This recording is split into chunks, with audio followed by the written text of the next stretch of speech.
Bharat England మధ్య జరిగిన తొలి టీ20 మ్యాచ్ లో భారత్ బ్యాటింగ్ సునామీ కొనసాగింది. దీంతో 13 ఓవర్లలోనే ఇంగ్లాండ్ ను చిత్తు చేసి భారత్ విజయాన్ని అందుకుంది.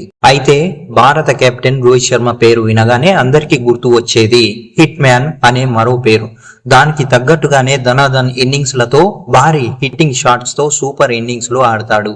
టీ20 ప్రపంచ కప్ 2024 తర్వాత రోహిత్ టీ20 ఫార్మాట్ నుండి రిటైర్మెంట్ ప్రకటించాడు.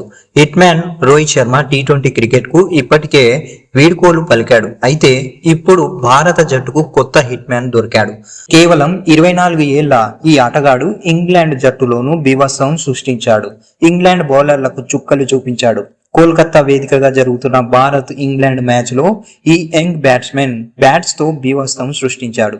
అతనే 4లు 6లతో మోత మోగించిన అభిషేక్ శర్మ జూలై 2024లో జింబాబ్వేపై ఆరంగేట్రం చేశాడు.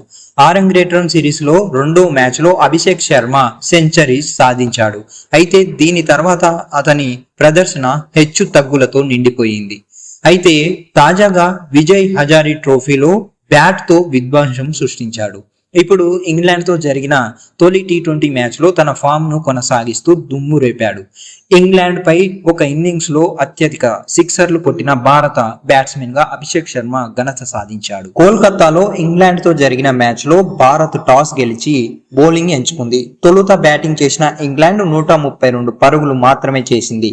ఈ తర్వాత బ్యాటింగ్ కు దిగిన భారత్ సంజు శాంసన్ రెండో ఓవర్లో 22 పరుగులు చేయడంతో మంచి ఆరంభం లభించింది.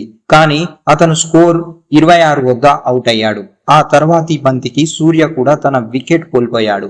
దీని తర్వాత 24 ఏళ్ల అభిషేక్ బాధ్యతలు స్వీకరించి ఇన్నింగ్స్ లో 4లు 6లతో విధ్వంసం సృష్టించాడు.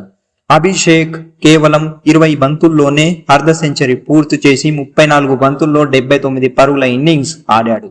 తన ఇన్నింగ్స్ లో 8 6లు 5 4లు కొట్టాడు. ఈడెన్ గార్డెన్ లో జరిగిన ఈ మ్యాచ్ లో టీమిండియా 7 వికెట్ల తేడాతో విజయం సాధించింది. భారత్ బౌలింగ్ కూడా అద్భుతంగా ఉంది. హర్షదీప్ సింగ్, హార్దిక్ పాండ్యా, అక్షర్ పటేల్ తలో 2 వికెట్లు తీయగా వరుణ్ చక్రవర్తి 3 వికెట్లు తీసుకొని ప్లేయర్ ఆఫ్ ది మ్యాచ్ గా నిలిచాడు. ఇక ఇరు జట్లు జనవరి 25న రెండో టీ20లో తలపడనున్నాయి.